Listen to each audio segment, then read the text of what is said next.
The search for the origin of the IGBOS have given many researchers several sleepless nights. However, for the fact that the few books that I was able to come across did not satisfy all I have been searching for, I decided to take this painstaking research myself. What have been gathered together here did not come so easily, yet it has gone a long way in answering many of my hitherto unanswered questions concerning the origin of the IGBOS as a people. Relying upon the Bible, facts, traditions, and culture, historical backgrounds of the IGBOS, and other areas that was unveiled to me by many sources, I am convinced that after hearing me today, you will become as convinced as I am that IGBOS are missing Hebrews that speaks Igbo language. However, if after listening through you came to disagree with me, don't quarrel with yourself. Instead, set out in motion a higher geared research work to prove my findings wrong. Your alternative ideas and discoveries might provide the right information that we have been searching for in our effort to produce an acceptable ancestral origin of the ancient Igbo people. It is only when this is done that the IGBOS can re-link, re-hook, reorganize, re-establish themselves as to be able to tackle their common problems.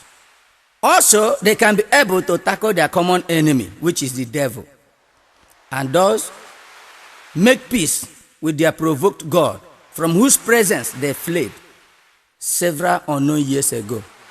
I thank God that apart from the saving grace given to as many as received Christ for becoming the sons of God in John 1 verse 12, I am by birth a descendant of Abraham and have already been covered in his covenant with God. Also, today, through Christ living in me, I have rejoined the family of Abraham and Israel, which opportunity eluded my ancestors by reason of idolatry and whoredom. I also thank God who opened my eyes into discovering these hidden facts that are hereby exposed for your encouragement and steadfastness in following him as his covenant-covered sons and daughters. Now listen. I conducted a painstaking research on who we are, why we are here, when we came here, and how we came to dwell in this place called Igbo land in Nigeria.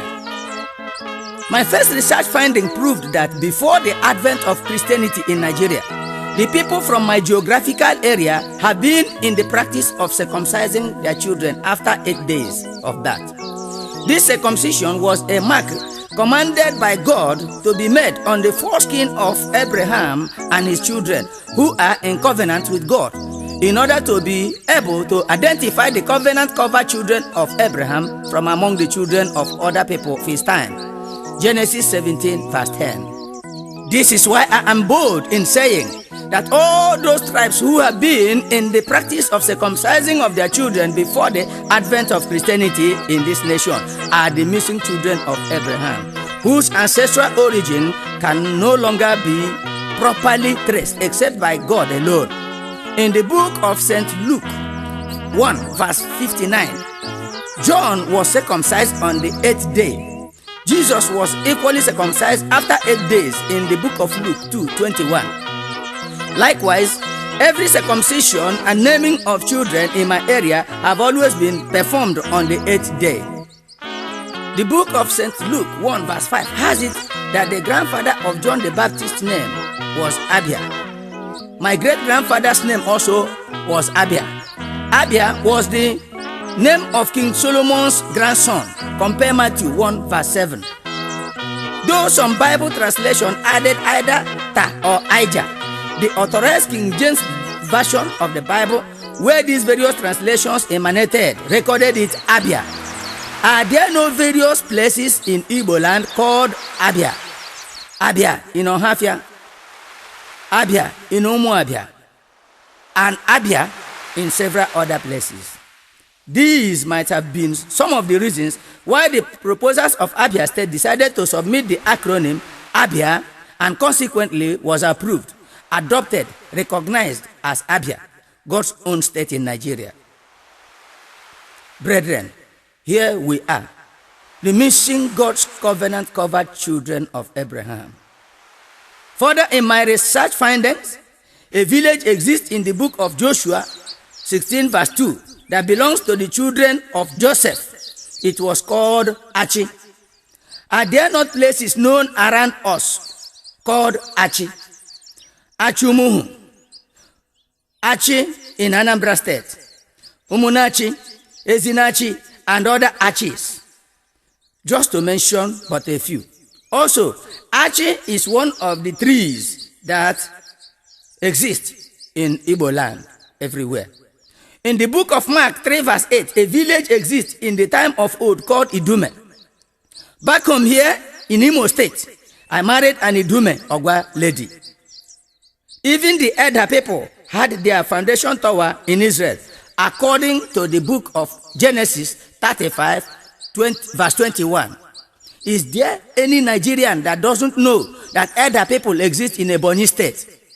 Brethren, only the book of Exodus 30 verse 34 explains the meaning of Onitsha as one of the sweet spices available in the land of the ancient Hebrews. Here in Igbo land exist many places called Onitsha, also such as Onitsangwa, Onitsambise, Onitsuboma, Onitsuburu, Onitsha Ubo, and Onitsha town itself.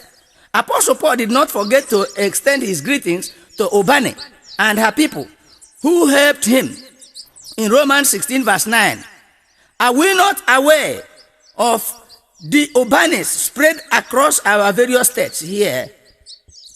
Or do you think that these various similar names makes no meaning to tracing of our ancestral identity?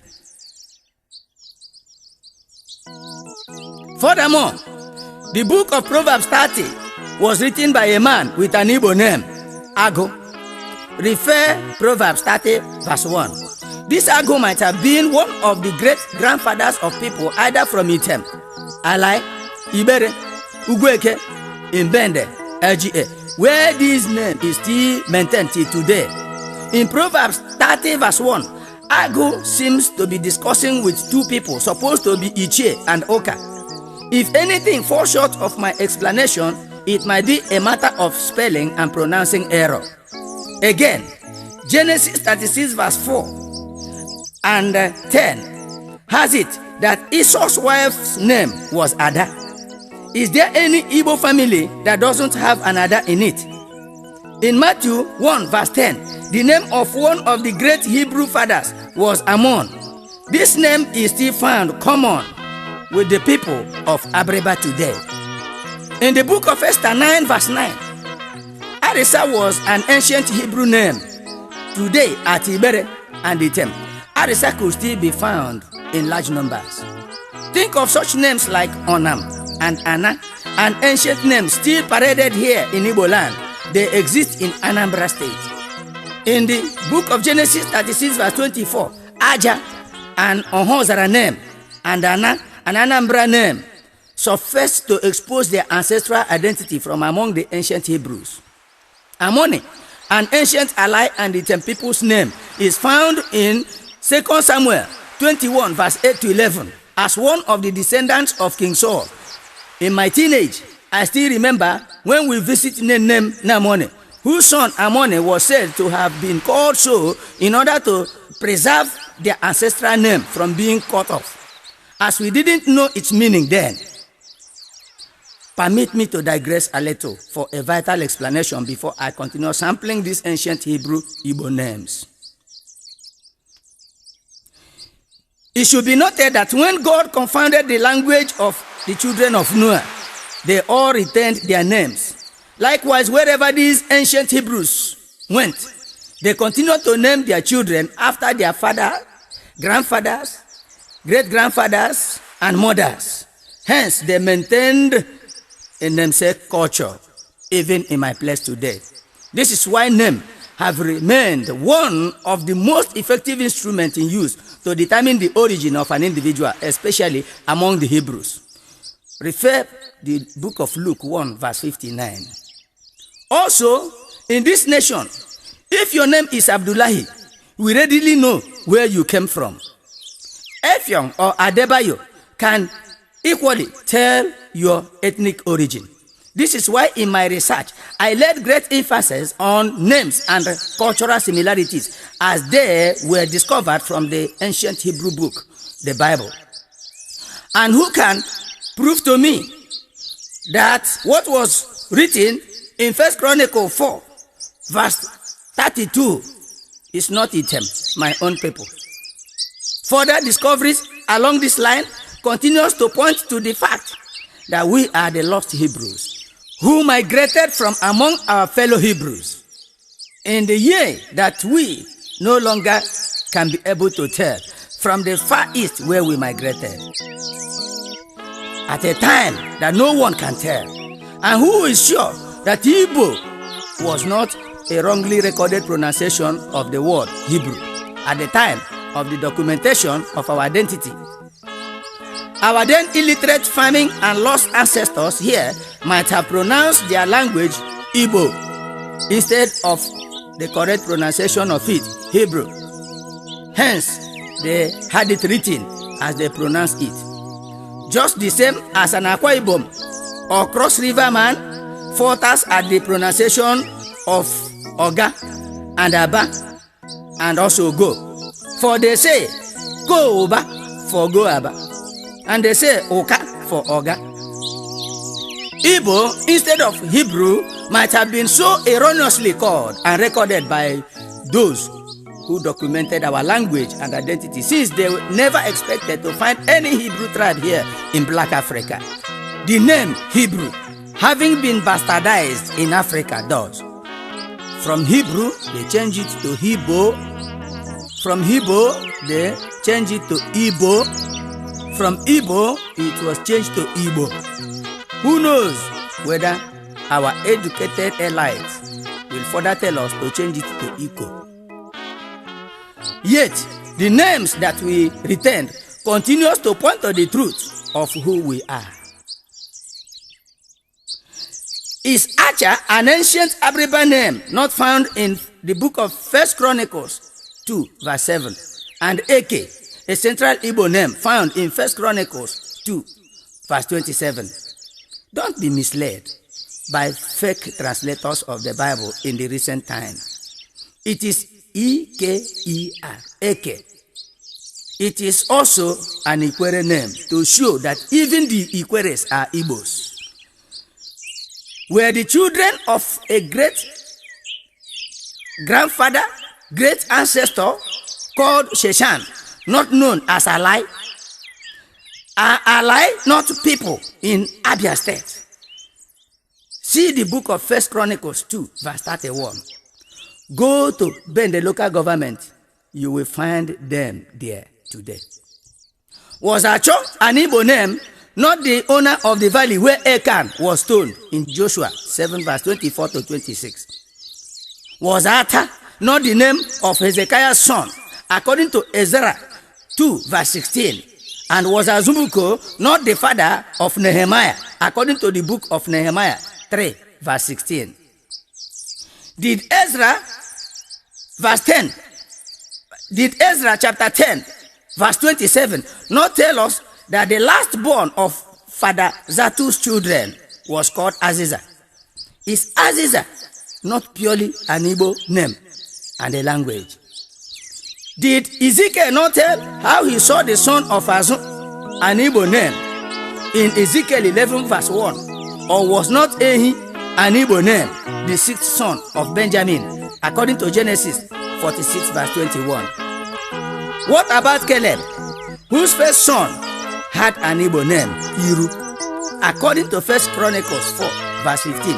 And was Ishi not another Hebrew ancestor in 1 Chronicles chapter 4, verse 20? Didn't Genesis 46, verse 16 tell of the grandfathers of the people from Umuleri, Aguleri, Nri, Oreri, as Eri, all in Anambra State? Are these people not found in Anambra State today? Think about such names as Nebo in Ezra 2, verse 29, and Oma in Joshua 19, verse 30.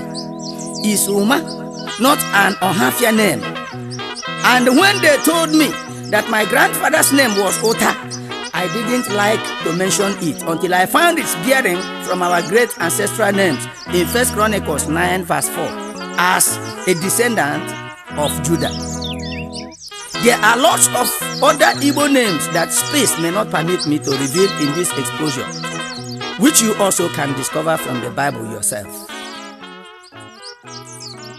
In culture, our hard-working culture and harvest time that are characterized with feasts to thank God has many things in common with those of the Hebrews. We have no printing of tribal marks upon our faces, as it was against the covenant of these people with their God. See Leviticus 19 verse 28. Jubilee celebration, a festival that is held every 50 years, is still functional at Idato in Imo State. For I went to a burial ceremony and they told me of one man who was able to partake in a program that is held 50 years and he was able to see it thrice. So they do it every 50 years, that ceremony in their place, in line with what is written in the book of Leviticus 25 verse 8 to 10. The lost condition of our people in this faraway place notwithstanding, they always observe a number of these covenant ceremonies, such as is found in the book of Deuteronomy chapter 16 verse 3, Feast of the Unleavened Bread, Ita Chicha. When I was young, this Ita Chicha period was a time when my people observed this feast in remembrance of their afflictions and famine, during famine time, and thus prepare for a period of harvest and plenty.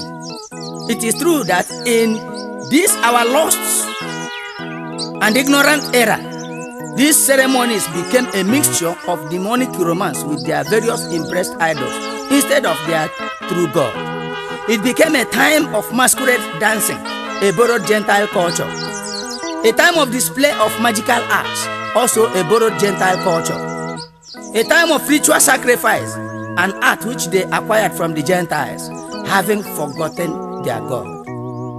Whereas God commanded them in the book of Deuteronomy 18 verse 9 to 12, saying, When thou art come into the land which the Lord thy God giveth thee, thou shalt not learn to do after the abominations of those nations. There shall not be found among you anyone that maketh his son or his daughter to pass through the fire, or that useth divination, or an observer of time, or an enchanter, or a witch, or a charmer, or a consulter with familiar spirits, or a wizard, or a necromancer, for all that do these things are an abomination unto the Lord. And because of these abominations, the Lord thy God doth drive them out from before thee. Missing Hebrews, missing people, which of all the above listed evils before us are we free from its grip? Who said that idolatry means cultural revival in Igbo land? Today, aren't our cultural revivals a direct link to the atheist and the Gentile nations in their romance with their demonic and idol gods? An act which cut our ancestors off from the ancient children of God's world map. Aren't these so-called cultural displays today among those evils that God enumerated in his covenant with our forefathers, saying, There shall not be found among us anyone doing them? What a lost people. What a pity. What a people that has forgotten the revival of their godly culture. Instead, they became very busy reviving the Gentiles' culture, for which their God turned his face away from them and drove them away into this obscure place. What a lost people on earth. Don't you know that when Solomon, our great ancestor, married 700 wives and retained 300 concubines, altogether 1,000 women, all alone for one man, from the Gentile nations, he embraced idol-worshipping culture from them. Therefore, God chased his idol-worshipping wives and children away from among their people by using their adversaries at his demise. Hence, the spread of these idol-worshipping missing Hebrews, who in their lost states today thought that idol-worshipping is their culture. You might have begun to doubt the reliability of my discoveries because of the black color of our skin. Do you know that we inherited our black color from our great ancestor Solomon, whose color turned to black by reason of the suffering he entered into when he turned away from God? Hence, he confessed in the book of Song of Solomon 1 verse 6. Look not upon me because I am black, because the sun had looked upon me. My mother's children were angry with me. They made me the keeper of the vineyard, but my own vineyard have I not kept. Though Solomon, our great-grand ancestor, was endowed with enormous wisdom by God, sin reduced him to a mean farmer under the hot sun, with almost all of his offspring placed within the hot continent of Africa, where the sun continued to deal with them till today, that their color almost became as black as charcoal in the land of the Gentiles where they got lost. What a pity. Do you still need more facts to convince you of who you are and the need for you to get reconnected to your God, to your covenant-keeping God? Yes, you do. In wearing, our men's wear are different from those of our women. The so-called unisex wears are imported culture to both the Hebrews and the IGBOS. Our cultural attires are in line with God's set standard for his covenant children in Deuteronomy 22 verse 5. Again, the number of years that we allow our farmland to lie fallow is relatively the same with those of the Bible Hebrews. Have you ever thought of the land of palm trees in Canaan? Who brought these palm trees here? Who brought these palm trees? Out of which we drive palm oil, palm kernel, palm wine, and other things here. These are trees inherited by the children of Abraham in the land of Canaan. Compare Exodus 15 verse 27. Do you know that the name of one of the 7 dukes in the land of Seir, a land occupied by Esau and his offspring about the year 1796 BC, was Duke Ezer? Refer Genesis 36, 29 to 31. It might be during the reign of this Duke Ezer that the first set of our ancestors migrated into this place. I sense their migration to this place to have been in 3 phases.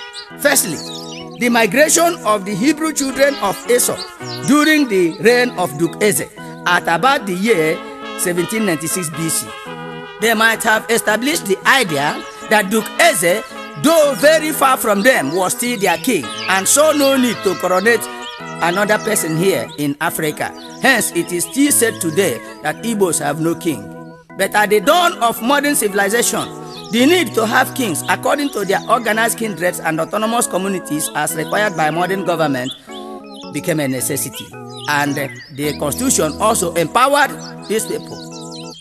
And so they were able to make people that will become paramount rulers to them. Hence, Igbos today have several traditional and community kingdoms with own kings.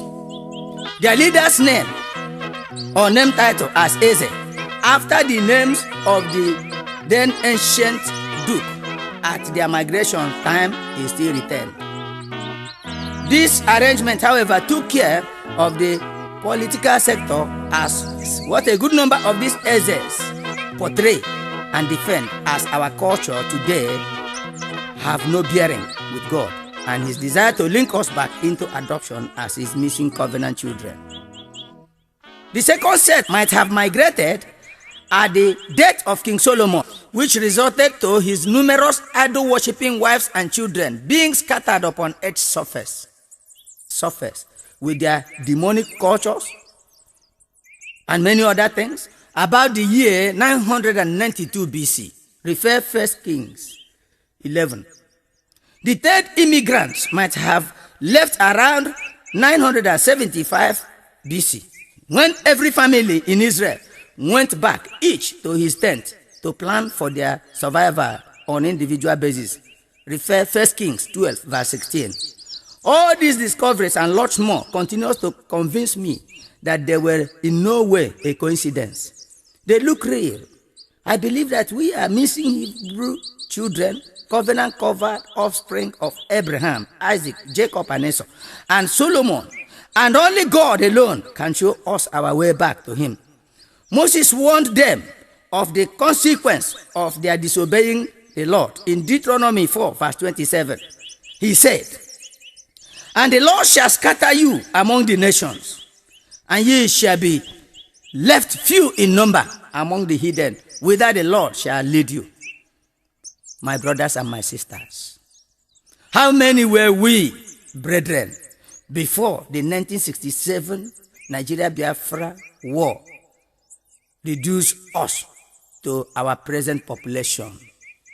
In verse 28 to 29, it says, "And there ye shall serve gods, the works of men's hands, wood and stone, which neither see, nor hear, nor eat, nor smell." What type of God are we worshiping here today? Look at the various woods and stones scattered here and there. Some of them we tie white wrapper on them. But the Bible said, "But if from thence thou shalt seek the Lord thy God, thou shalt find him, if thou seek him with all thy heart and with all thy soul." My brothers and my sisters, during the Nigeria-Biafra Civil War, every individual east of the Niger sought for the Lord with all their hearts and all their souls. No wonder when the cry of all these covenant children of God that got lost in ignorance reached his throne, he made haste and ended the war. And he further commenced his gradual reconnection of their missing link, physically and spiritually too. Have you ever wondered why God bypassed many other coasts around us only to come here and fulfill to us his promise of blessing to all the covenant-covered children of Abraham? Are we not in this hinterland enjoying a land flowing with milk and honey? A land of oil and orchards full of grapes. Our lost condition, occasioned by our ancestors' mistakes notwithstanding, they disobeyed God, and God in his jealousy poured out his wrath upon them, which affected all of us, their offspring. Where are we running to? In the book of Deuteronomy 28 verse 15, God said, "But it shall come to pass, if thou wilt not hearken unto the voice of the Lord thy God, to observe to do all his commandments and his statutes, which I commanded thee this day, that all these curses shall come upon thee and overtake thee."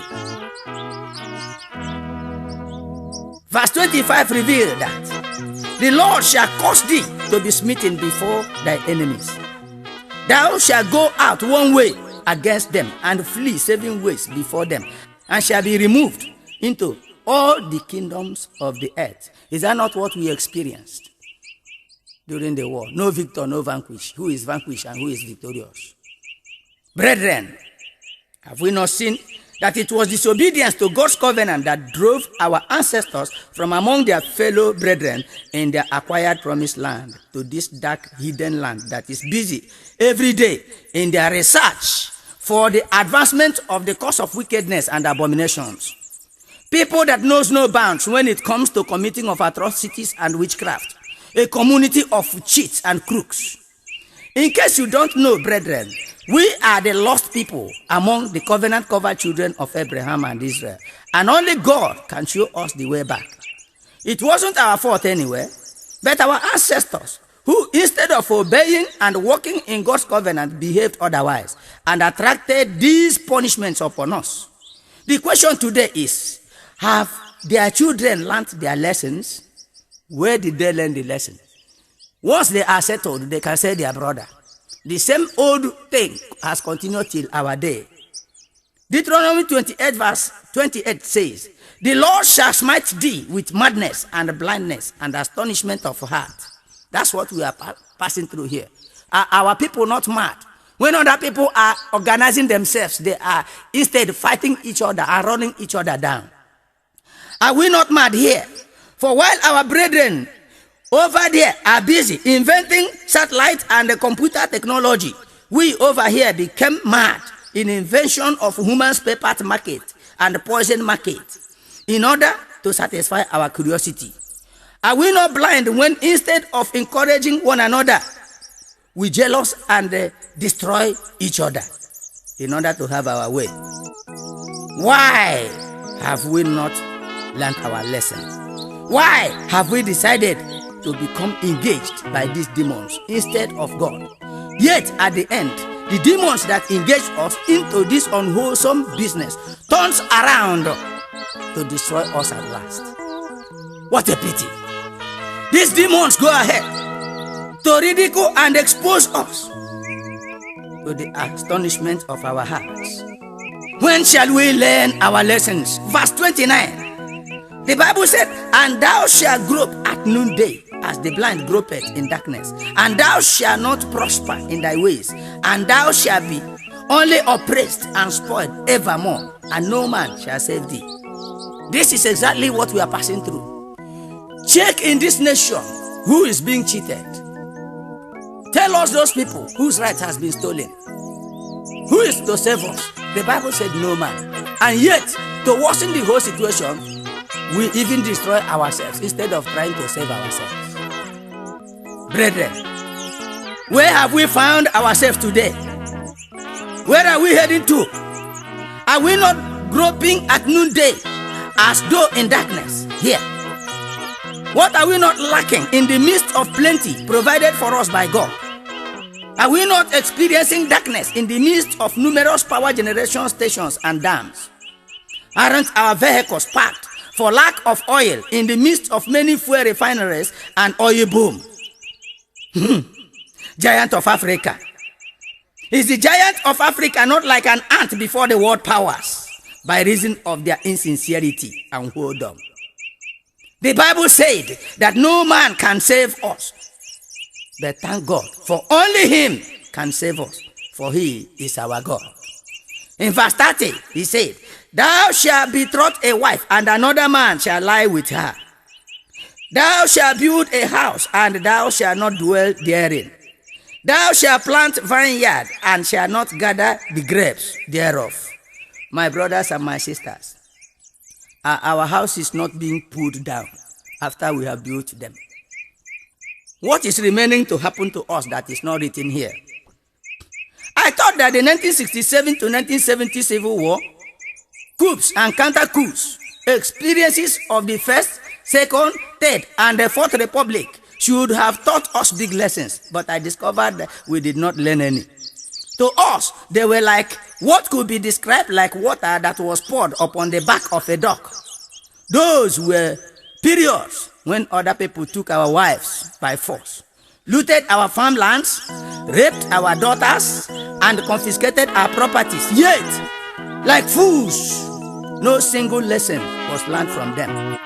Verse 32 says, thy sons and thy daughters shall be given unto another people, and thy eyes shall look and fed with longing for them all the day, and there shall be no might in thee. Is that not where we are? It were before Hausa, Igbo, and Yoruba. It turned to Hausa, Yoruba, and Igbo. Today it is Hausa, Yoruba, South, Northeast, before Igbo. Where are we? Like fools, we claim to be the wisest, but we are the most stupid in the nation. What are we doing? Academical, foolish generation. When their grammar, if they want to imitate the Yorubas, they speak like them. They want to imitate the Hausas, they speak like them. They want to imitate the Igbo man, they speak like them. But for them to speak their language, that is no more. It's too local because they want to get more lost. Fools that claim to be the wisest. What lesson did we learn? Through the shedded blood of our heroes who died as a result of these numerous crises occasioned by our having decided to rebel against God. To where has our strength gone? Through children of Abraham, Isaac, and Israel. Verse 33 to 34 says, the fruit of thy land and all thy labors shall a nation which thou knowest not eat up, and thou shalt only be oppressed and crushed always, so that thou shalt be mad for the sight of thy eyes which thou shalt see. Not only are we mad, some of us are dying because of frustration. This is where we are, and yet the lesson is yet to be learned. It is evident that this nation is endowed with enormous mineral resources, precious stones, and profitable natural vegetations. But are we enjoying them? Or are we suffering and dying by reason of our having them deposited in our lands? What exactly is happening? Is this not the finger of God pointing to an abominable and crooked generation with a view to call their senses back? But are we willing to amend, or are we still interested in continuing in our forefathers' mistakes, which brought and left us here? Which way do we go forward? Through children of Abraham. Verse 36 says, the Lord shall bring thee and thy king, which thou shalt set over thee, unto a nation which neither thou nor thy fathers have known, and there shalt thou serve other gods, wood and stone. This is exactly what we are doing here. These people tormenting us, do our fathers know them? They do not. And we do not know them. That's exactly what the Bible says. I want to ask you, my brothers and my sisters, who brought us here? And when did we come to dwell in this land, where our ancestors bowed and worshipped wood and stone? Who brought us here? Where the fallen angels transformed themselves into the images of Amadioha, Agu, Kamalo, Igwekala, Ubinukpabe, Iyinta, Iyugu, Allah, Iyenile. Hey, which one do I call and which one do I leave? And they taught their children to bow and worship them. What a missing people. What a lost generation. I want to ask, is there yet any hope? Is there yet any hope in them? Yes, there is. Deuteronomy 30 verse 1 to 5 says, and it shall come to pass, when all these things are come upon thee, the blessings and the curse which I have set before thee, and thou shalt call them to mind among all the nations whither the Lord thy God has driven thee, and shall obey his voice according to all that I command thee this day, thou and thy children, with all thy heart and with all thy soul, that then the Lord thy God will turn thy captivity and have compassion upon thee, and will return and gather thee from all the nations whither the Lord thy God had scattered thee. If any of them be driven out unto the outmost part of heaven, from thence will the Lord thy God gather thee, and from thence will he fetch thee. And the Lord thy God will bring thee into the land which thy fathers possessed, and thou shalt possess it. And he will do thee good, and multiply thee above thy fathers. Hey, these promises are for the covenant children of Abraham, Israel. Wherever they are driven to in this world, their proper position as God's covenant children shall be restored to them anytime they come to their senses by making amends. When in the time of Joshua, the Israelites renewed their covenant with God and decided to move forward, human beings influenced by demons ganged up themselves to frustrate the move. Yet God, in remembrance of his everlasting covenant with them, reassured them in the book of Joshua 1 verse 5, saying, there shall not any man be able to stand before thee all the days of thy life. As I was with Moses, so I will be with thee. I will not fail thee, nor forsake thee. This same promise is for every covenant child of God that made peace with him. Joshua thus became strengthened and confidently forged ahead in his liberation move. The enemies also fortified themselves against him by engaging a 5-nation allied forces. It will be necessary at this juncture to explain the names, meanings, and functions of each of these demonic allied forces and their relatedness to what we are experiencing here today, in order to further assure you of the reliability of my research findings concerning our place of origin. Almost all the demonic false kings that stood against Joshua in his liberation assignment paraded Igbo names, acted like present Igbo people. But these and other related expositions, just wait a bit and you will hear them. But before we hear them, let us ponder and consider the fact that the Igbos, such as are called the Cross River Igbos, namely people of Old Bende, Arochukwu, and Afikpo LGA, might not, after all, be baseless. For in my research findings, only in Cross River and Akwa Ibom states did I find such Hebrew names among their villages and towns. Such places include Etinan, refer Exodus 13 verse 20. Etam, found in the book of 1 Chronicles chapter 4 verse 7. And in case you don't know, Ekot Akpanabia means the forest of the son of Abia, just to mention a few.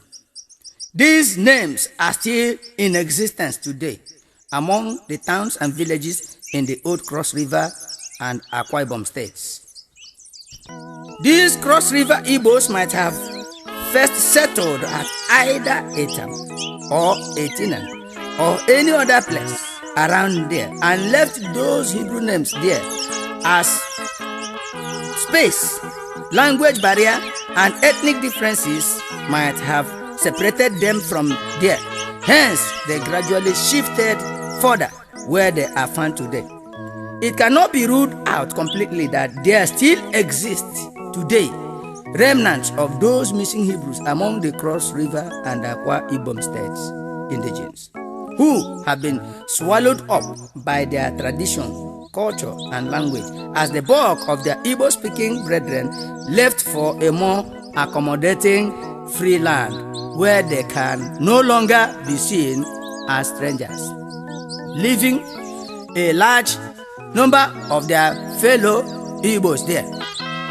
Think about the names like Ibibio. A research showed me that Ibibio is a simple name of Ibe Igbo, fellow Igbos. It is Ibe Igbo. The Igbo man wrote Ibibio, which means fellow Igbos. Think about Kwa Igbo. Kwa is an Ongwa language to introduce Igbo. Look at Igbo, Kwa Igbo. Further from my findings, Akwa Ibom state were supposed to be the place where the Aros migrated from to claim the custodians of the so-called Igbo god, Chukwu Obioma, or Ubinokpadi. Hence, they attach ancient superiority to themselves. It is believed that their fellow Igbos began to join them later as natural and supernatural occurrences began to unfold, placing them in an uncomfortable and inconveniencing situations. Hence, they came, joined their ancient Igbo neighborhood known as Old Bende Division before the advent of the colonial masters. Equally up north of them, something else was happening around the areas known today as Oka. The children of the Hebrew great ancestor referred to as Eri, whose established kingdom spread across Aguleri, Umuleri, Nri, and all other territories around that area. They were there. Today, they claim ancient superiority in opposition to the southern Igbo land Aro people's claim. Likewise, in Delta State today, there are Igbos around there, places like Ibuzo and other areas. They never believed, ever originating from either two. They call these other areas Alibo. Yet they are there speaking Igbo. They claim that they were there before. Hence, they equally claim their own ancient superiority in contrast to the Aro and Eri concept, which of course seem to prove my assertion that they did not migrate into this place at the same time right. The only existing conflict in this research work is the persisting demonic culture of these Igbos, contrary to their God's covenant culture of the Hebrews, as contained in the Holy Bible. But let me ask, are you one of such people that believe that the Igbos are those people whose cultures include ritual sacrifices and humiliation to death of their fellow human beings in the name of according befitting burial rites to either their chiefs or traditional rulers, as the ancient people used to do in those years? Are you among those that believe that Ofo, Otisi, Ajoko, Agun, and so on are symbols of authority of Igbo people? Are you lost into believing that Owu, Agun, Amadioha, Kamalu, Ngelukwelu, and others are angels of God instead of demons that serve Lucifer here after their failure from heaven many thousand years ago, while aspiring to be revered like God, an ambition which they never realized in heaven, only to come here in their fallen state and achieved it in the culture of the Gentile nations. Are you doomed into believing that these various woods and stones represent the godly culture of one of Jehovah's #1 citizens on earth? Are you one of such people that believes that these various juju priests of cannibalism are the custodians of our ancestral culture here in Igbo land? For I assume that it is either that they are the Gentiles whom God warned us not to have anything to do with them, or that they are among the Hebrews that God lost in the culture of the Gentile nations. I want to sound it clear that the hand of the Lord is gradually coming down to this nation with a view to separate his people from among these various demonic cultures of the heathens, the Gentiles, and the atheists, which has placed us not among the first nor the second, but among the third world countries of the world. I also, through this medium, wish to dissociate the culture of the original Igbo people from some of these various claimed demon-like antiquities of ancient origin attached to our ancestral culture, such as have been discovered at various places by archaeologists and anthropologists, and kept at various archives and museums. Some of them are samples of the culture of the Gentile nations that our ancestors met here on arrival many thousand years ago, when they provoked their God, who in consequence drove them away by reason of idolatry. And also, the myth that Eri or Oduduwa migrated from heaven is a fairy tale that the original Igbo people can never believe. Hence, believing in them means our believing in unbelief. It is only Christ that descended from heaven, yet through a combination of natural and supernatural process. See Ephesians 4, verse 10. Even Melchizedek was not so acclaimed. If any archaeologist or anthropologist want to dig out the root source of the original Igbo people, their culture, symbol, and scepter of authority, let them go to Israel, where our early ancestors took off their race into this place. There, they abandoned the original antiquities, cultural proofs, and the scepter of authority which contained their covenant with their provoked God before they came, discovered and inherited these various gods of wood, stone, ofo, otisi, ajoko, and so on, in imitation of those Gentile nations that corrupted and left them here. God handed the original scepter of authority of the Hebrews to Moses. Moses handed it over to Joshua, as it is found in the book of Joshua 1 verse 8. Let the archaeologists and anthropologists help in finding out where this original copy of our scepter is, as they came from the hand of the Lord, who gave it to Moses, and Moses gave it to Joshua, and we will accept it. Not these voodoo scepters.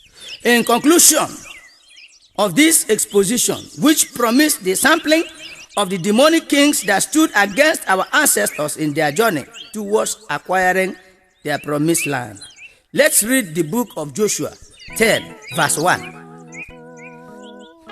Joshua 10 verse 1. Now it came to pass, when Adonizedek, king of Jerusalem, heard how Joshua had taken Ai and had utterly destroyed it.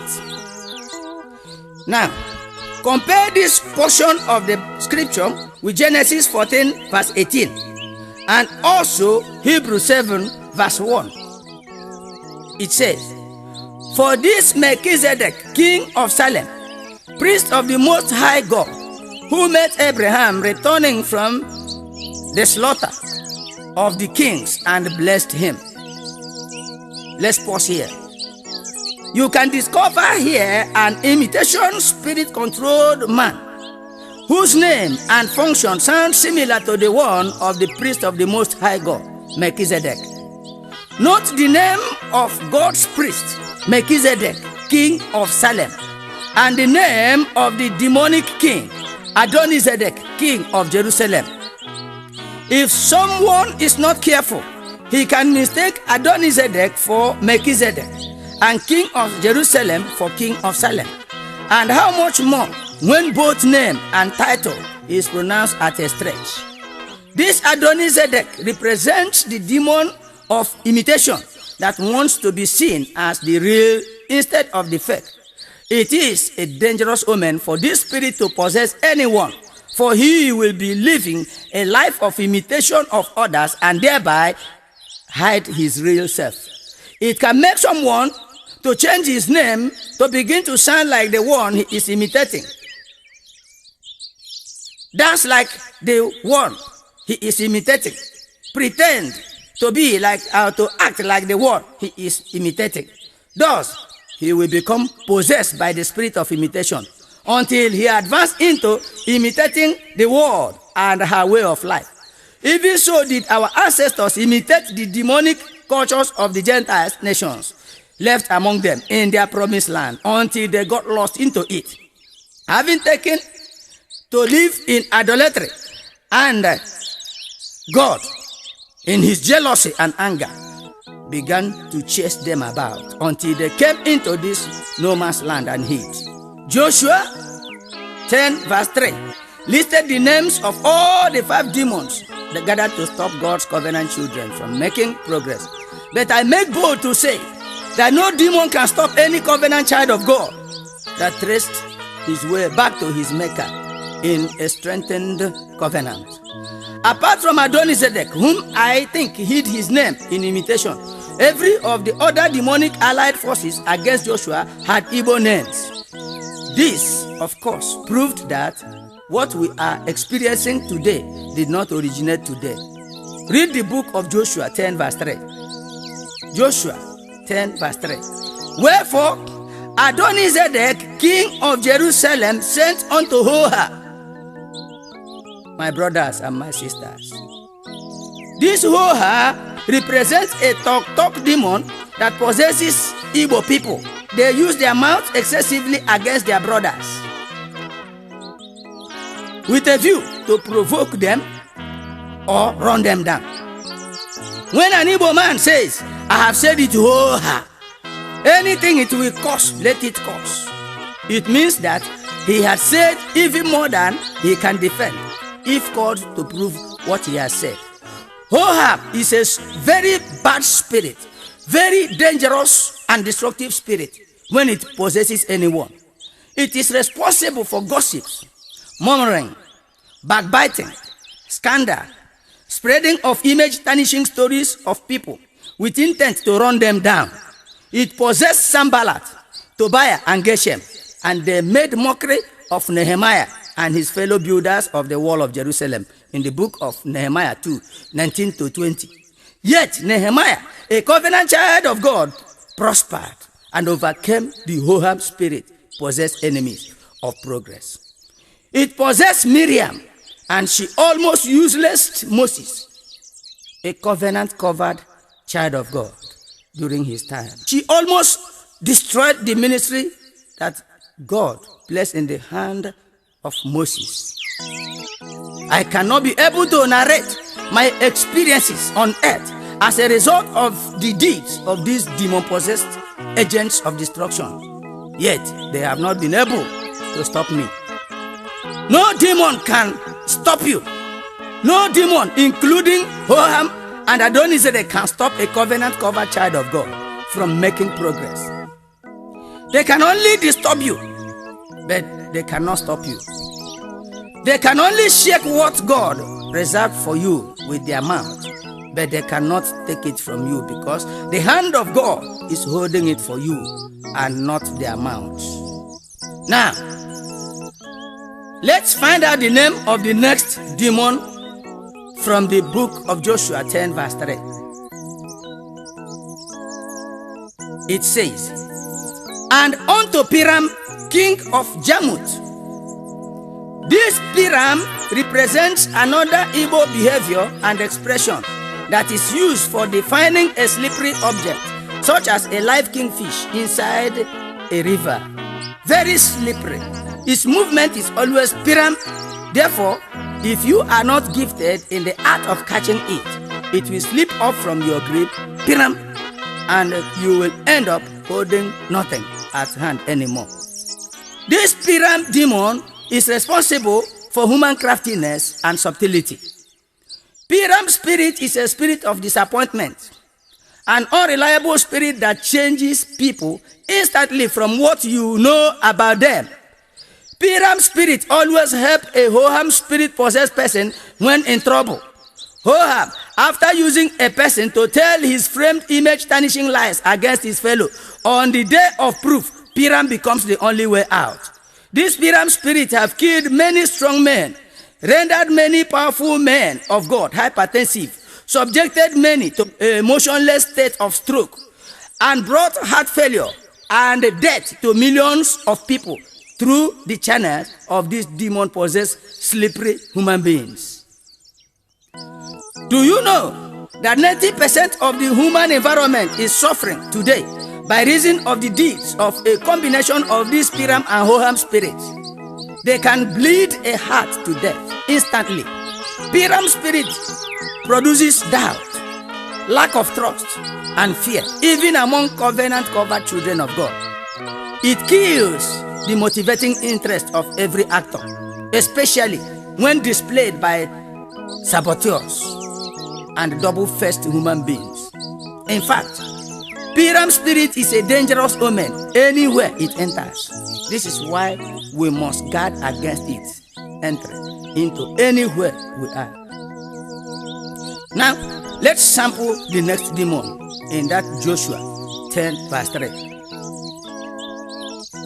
It says, "And unto Japhia, king of Lachish." This Japhia represents another Igbo expression meaning go to market. Afia. In my village, market is called Afia. It is true that some other people call it Ahia. Yet majority of the Igbos call market Afia. In Igbo, J means go. Afia means market. Hence, Jafia means go to market. This Jafia spirit is a spirit of self-pity. It is a spirit that points only to your inabilities. A discouragement spirit. It is a spirit that is always busy showing you your fellows who have arrived, achievers, and fashionable, and often presents the question, what are you up to? In order to keep you in the wilderness of self-pity.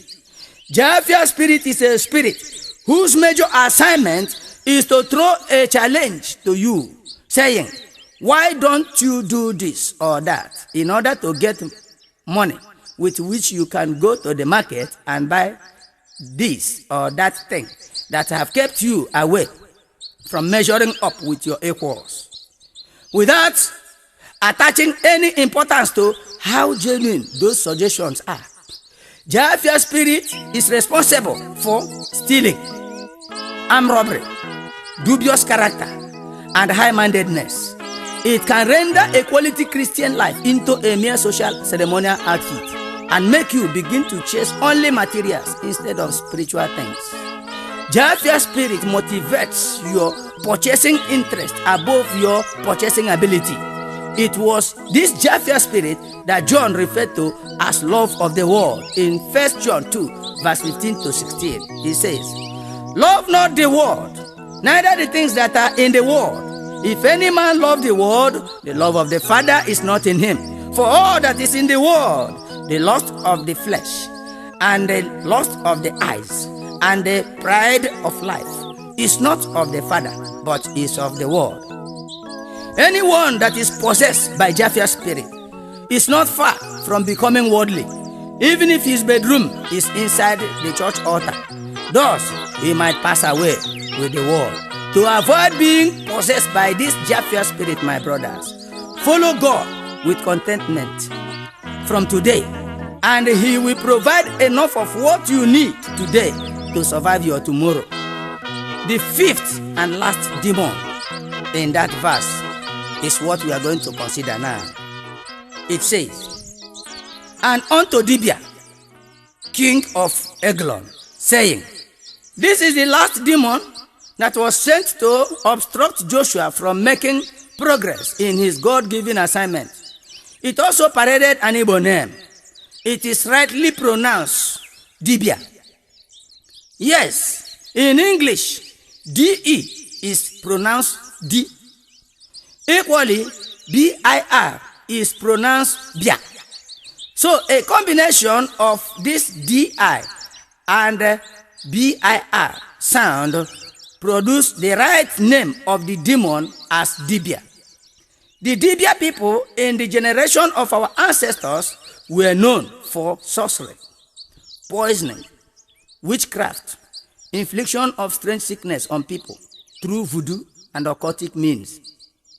They, in particular, were responsible for God's anger against our great ancestors, who not only patronized them, but went deeper into acquiring these Dibia demonic powers. Worse still, they initiated their children into this Dibia cult and provoked God to anger, and God drove them out from their blessed land and from among their brethren. Compare what is written in Psalms 106, verse 28 to 29. It says, they joined themselves also unto Baal Peor, and ate the sacrifices of the dead.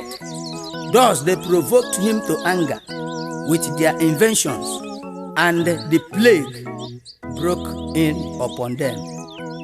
They joined the Dibia people in their acts, and God became annoyed and chased them about from then until they came here and hid.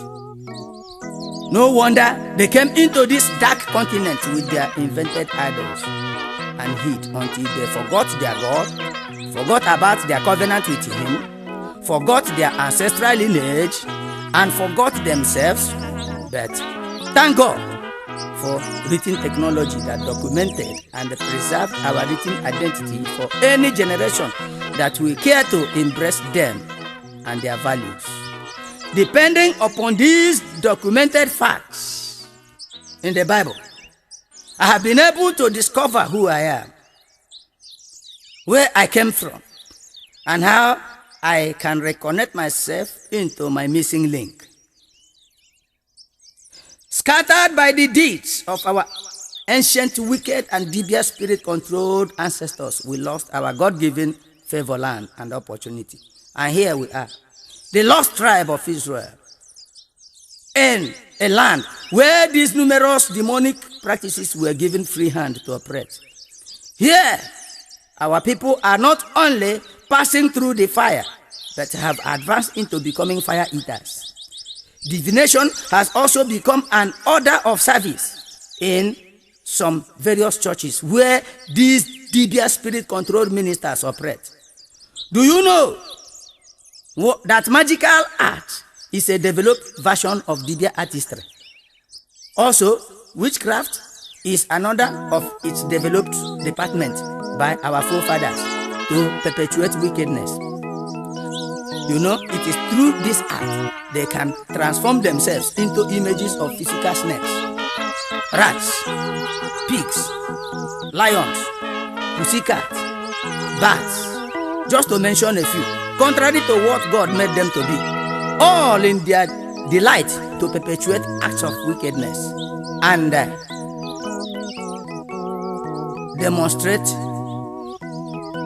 demonstration of power to their fellow human beings. This Dibia art of witchcraft has become an instrument of terror to mankind wherever they are today. No wonder God said in the book of Exodus 22 verse 18, "Thou shalt not suffer a witch to live." They acquired this Dibia artistry from the Gentile nations where they were influenced by Lucifer and the fallen angels that revealed the secret of these acts to them with a view to attract the fearful and the unbelieving into following them to hell. The demons Adonizedek, Hoha, Piram, Japhia, and Dibia all combined their forces against Joshua, yet they failed because no demon can stop a covenant-covered child of God from accomplishing his God-given assignment.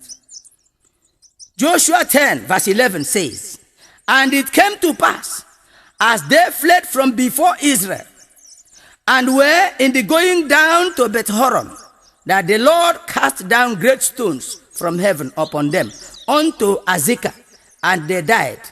They were more which died with hailstones than they whom the children of Israel slew with their sword." Covenant-covered children of God, be not afraid, for it is only through instilling of fear upon you that they can trap and disorganize you. They shall gather, but the Lord will not be with them. Whosoever shall gather together against thee shall fail for thy sake. Isaiah 54 verse 17. They shall construct their instrument of life destruction and settle mean men for the elimination of your life. Yet no weapon that is formed against thee shall prosper, and every tongue of Hoha, spirit-controlled adversaries, shall be condemned by you, covenant-covered children of God. And who shall harm you? Who will harm you if you are a follower of what is right and good? 1 Peter 3 verse 13. I say, no demon can stop you, my brother. No demon can stop you, my sister. Only be not afraid as you strengthen your covenant relationship with God, even now. In the book of Exodus 14 verse 13 to 14, Moses said to the people, "Fear ye not, stand still, see the salvation of the Lord, which he will show you today. For the Egyptians you have seen today, you shall see them again no more. The Lord shall fight for you, and you shall hold your peace." I want you, oh, my brother that is hearing me wherever you are. Exodus 14, 13 to 14 is your word Go with it. Strengthen your relationship with that word and correct your anomaly, you IGBOS, for proper integration to be made. God bless you. Moses said to the people, stand still. Moses said to the people, see the salvation of the Lord. See the salvation of the Lord, which He will show you today. For the Egyptians you have seen today. For the Egyptians you have seen today. For the Egyptians you have seen today. You shall see them again no more. For the Egyptians you have seen today. For the Egyptians you have seen today. For the Egyptians you have seen today. You shall see them again no more. The Lord shall fight for you, and you shall hold your peace. The Lord shall fight for you, and you shall hold your peace. You shall see them again no more. You shall see them again no more. The Lord shall fight for you, and you shall hold your peace. The Lord shall fight for you, and you shall hold your peace. You shall see them